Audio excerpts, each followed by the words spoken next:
আসসালামু আলাইকুম রহমতুল্লাহি বরকাতু। সুপ্রিয় দর্শক শ্রোতা ভাই ও বোনেরা, ধূমপান করা কি হারাম? আজকে আমি এই বিষয়টি নিয়ে আলোচনা করব। এই বিষয়টি বুঝতে হলে প্রথমে আমাদের বুঝতে হবে যে ইসলামের বিষয়বস্তু আসলে কি এবং কোন মূলনীতির ভিত্তিতে ইসলাম কোনো বিষয়কে বা কোনো বস্তুকে হালাল বা হারাম ঘোষণা করে। এখন আমরা দেখব যে ইসলামের বিষয়বস্তু আসলে কি। সূরা শামসের ৯ নম্বর এবং ১০ নম্বর আয়াতে আল্লাহ বলেছেন, কদ আফলাহা মান যাক্কাহা ওয়া কদ খাবা মান দাসসাহা। যে নিজেকে পবিত্র ও পরিশুদ্ধ করেছে সে সফল হয়েছে, আর যে নিজেকে কলুষিত করেছে সে ব্যর্থ হয়েছে। এই আয়াত দুটো থেকে আমরা জানতে পারলাম যে মানুষ কিভাবে নিজেকে চারিত্রিক ও নৈতিক দিক থেকে পবিত্র ও পরিশুদ্ধ করে তুলতে পারে সেই ব্যাপারে নির্দেশনা দেওয়া, এবং মানুষ কিভাবে নিজেকে যে বিষয়গুলো তার চারিত্রিক ও নৈতিক দিক থেকে তাকে কলুষিত করতে পারে সেগুলো থেকে মানুষ কিভাবে নিজেকে বিরত রাখতে পারে সেই ব্যাপারে নির্দেশনা দেওয়া, এটা হচ্ছে ইসলামের বিষয়বস্তু। এবং এই মূলনীতির ভিত্তিতেই ইসলাম তার সকল নির্দেশনা, সকল বিধান দিয়েছে, হালাল হারামও ঘোষণা করেছে। স্বাস্থ্যের জন্য কোন বস্তুটি ক্ষতিকর এবং কোন বস্তুটি উপকারী ইত্যাদি বিষয়ে ইসলামের বিষয়বস্তু নয়। এখন খাওয়া পান করার বস্তুগুলোর মধ্যে যে বস্তুগুলো চারিত্রিক ও নৈতিক দিক থেকে মানুষকে কলুষিত করতে পারে সেগুলোর মধ্যে স্বাভাবিক মানুষের যে স্বভাবজাত প্রকৃতির দিক থেকে মানুষ যেগুলোকে খাওয়া পান করার বস্তু মনে করে না, যেমন মলমূত্র, পশু পাখিদের মধ্যে যেগুলো হিংস্র, এই জাতীয় বস্তুগুলো, এগুলো মানুষ এমনিতেই তার স্বভাবজাত প্রকৃতির ভিত্তিতে খাওয়া পান করার বস্তু বলে মনে করে না এবং সেগুলোকে খায় না বা পান করে না। এগুলোকে আল্লাহ কোরআনে খাবাইস বলেছেন এবং এগুলোকে হারাম করে দিয়েছেন। এক কথাই এগুলোর বিস্তারিত কোনো তালিকা দেননি। সূরা আরাফের ১৫৭ নম্বর আয়াতে আল্লাহ বলেছেন, ওয়া ইউহাররিমু আলাইহিমুল খাবাইসা। নবী সাল্লাল্লাহু আলাইহি ওয়াসাল্লাম তাদের জন্য অপবিত্র খাবিস বস্তুগুলোকে হারাম করেন। এখন এই অপবিত্র বা খাবিস বস্তুগুলো যেগুলো মানুষ তার স্বভাবজাত প্রকৃতির আলোকে বুঝতে পারে সেগুলো বিস্তারিত আল্লাহ বর্ণনা করেননি, কিন্তু যে বস্তুগুলোর ব্যাপারে সন্দেহ বা সংশয়ের মধ্যে পড়তে পারে সেগুলোকে আল্লাহ তালিকা দিয়েছেন এবং সেগুলোকে হারাম ঘোষণা করেছেন। সূরা বাকারার ১৭৩ নম্বর আয়াত এবং এই জাতীয় আয়াত অন্যান্য সূরায় রয়েছে, যেখানে আল্লাহ বলেছেন, ইন্নামা হাররামা আলাইকুমুল মাইতাতা ওয়াদ-দামা ওয়া লাহমাল খিনজিরি ওয়া মা উহিল্লা বিহি লিগাইরিল্লাহ।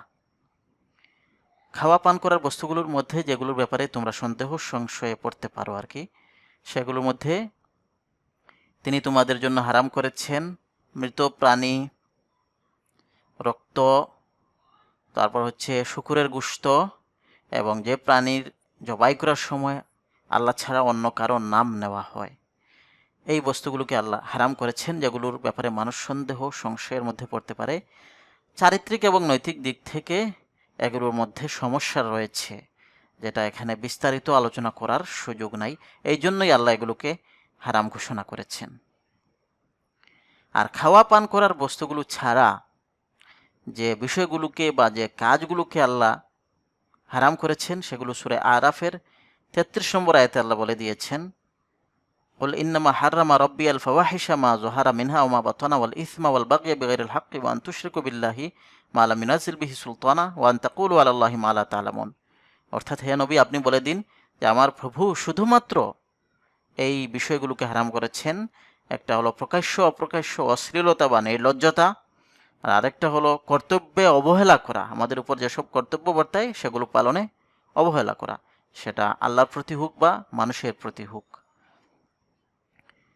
ওয়াল বাগয়া বিগাইরিল হাক্কি, আর কারো অধিকারের উপর অন্যায় হস্তক্ষেপ করা, অন্যায়ভাবে আঘাত করা, সেটা স্রষ্টার অধিকার হোক বা মানুষের অধিকার হোক, সেটাতে হস্তক্ষেপ করা, সম্মান, ইজ্জত বা জীবন সম্পদ এগুলোর উপর হস্তক্ষেপ করা। ওয়াল বাগয়া বিগাইরিল হাক্কি ওয়া আন তুশরিকু বিল্লাহি মা লাম ইউনাজ্জিল বিহি সুলতানা, আর আল্লাহর সাথে এমন কিছু শরীক করা যেটার ব্যাপারে তিনি কোনো প্রমাণ অবতীর্ণ করেননি। ওয়া আন তাকুলু আলাল্লাহি মা লা তা'লামুন, আর আল্লাহর নামে এমন কিছু বলা যেটার ব্যাপারে তোমাদের কাছে অর্থাৎ মানুষদের কাছে জ্ঞানগত কোনো ভিত্তি নেই, অর্থাৎ বেদাত। তো এই 5টা বিষয়কে আল্লাহ হারাম করেছেন। এখন আসি আমরা ধূমপানের বিষয়ে। এই ধূমপান এটা এই বিষয়গুলো বা এই বস্তুগুলোর মধ্যে কোনোটার মধ্যে পড়ে কিনা। প্রথমে দেখব যে অপবিত্র বা খাবাইস জিনিসগুলো, যেগুলোকে মানুষ স্বভাবজাত প্রকৃতির আলোকে মানে যেগুলোকে খাওয়া পান করার উপযুক্ত মনে করে না, সেগুলোর মধ্যে পড়ে কিনা। সেগুলোর মধ্যে তো পড়ে না, নতুবা মানুষ এটাকে এইভাবে পান করতো না। আর হচ্ছে দ্বিতীয় যেটা আল্লাহ বলেছেন, যে তালিকাটা দিয়েছেন যেগুলোকে মানুষ সন্দেহ বা সংশয়ের মধ্যে পড়তে পারে যে বস্তুগুলোর ব্যাপারে, সেগুলোর মধ্যেও পড়ছে না। মৃত প্রাণী, রক্ত, শূকরের গোশত, যে প্রাণীকে আল্লাহ ছাড়া অন্য দেবতা বা কারো নামে জবাই করা হয়েছে, এগুলোর মধ্যে তো পড়ছে না। তো আল্লাহ যে বিষয়গুলোকে হারাম করেছেন, শুধুমাত্র বলে যে বিষয়গুলোকে আল্লাহ ইন্নামা বলে হারাম করেছেন, বোঝা যাচ্ছে যে এই বিষয়গুলো ছাড়া, প্রধানত এই বিষয়গুলো ছাড়া অন্য কোনো বিষয় আল্লাহ হারাম করেননি। সেগুলো হচ্ছে প্রকাশ্য অপ্রকাশ্য অশ্লীলতা, নির্লজ্জতা, কর্তব্য অবহেলা, মানুষের অধিকারে উপর অন্যায় হস্তক্ষেপ, আল্লাহর সাথে শরিক করা আর বেদাত করা, এই 5টা বিষয়। এখন এই 5টা বিষয়ের মধ্যে ধূমপান কোনোটার মধ্যে পড়ে কিনা সেটা আমাদের দেখতে হবে। এই 5টা বিষয়ের মধ্যে মৌলিকভাবে কোনোটার মধ্যেই ধূমপান পড়ে না। তবে ধূমপান যদি কেউ ধূমপান করে মানুষকে কষ্ট দেয়, পাবলিক প্লেসে যদি কেউ ধূমপান করে এবং মানুষকে কষ্ট দেয়, যারা ধূমপান করে না তাদের জন্য এটা অত্যন্ত কষ্টদায়ক এবং এটা অন্য মানুষদের ক্ষতি সাধন করে। এইভাবে যদি কেউ ধূমপান করে মানুষকে কষ্ট দিয়ে, তাহলে এটা যে ওয়াল বাগিয়া বিগাইরিল হাক্কি, মানুষের অধিকারে অন্যায় হস্তক্ষেপ এটার মধ্যে পড়ে এবং এটা এই কারণে এটা হারাম হবে। কিন্তু কেউ কাউকে যদি কষ্ট না দিয়ে, কারো কোনো ক্ষতি না করে এমনভাবে যদি ধূমপান করে, তাহলে সেটা শরীয়তের দৃষ্টিতে, ইসলামের দৃষ্টিতে হারাম হবে না। এখন আসি যে স্বাস্থ্যের দিক থেকে কোনো বস্তু যদি ক্ষতিকর হয়, সেটা হচ্ছে স্বাস্থ্যবিজ্ঞানের বিষয় এবং সেটার জন্য চিকিৎসকদের কাছ থেকে আমরা পরামর্শ নেব এবং সেই আলোকে চলব। এটা ইসলামের বা দ্বীনের কোনো বিষয় নয়। এছাড়াও যদি আমরা নেশার দিকটা দেখি, তাহলে মাদক দ্রব্য বা মদকে আল্লাহ হারাম ঘোষণা করেছেন। কি জন্য মদকে আল্লাহ হারাম ঘোষণা করেছেন?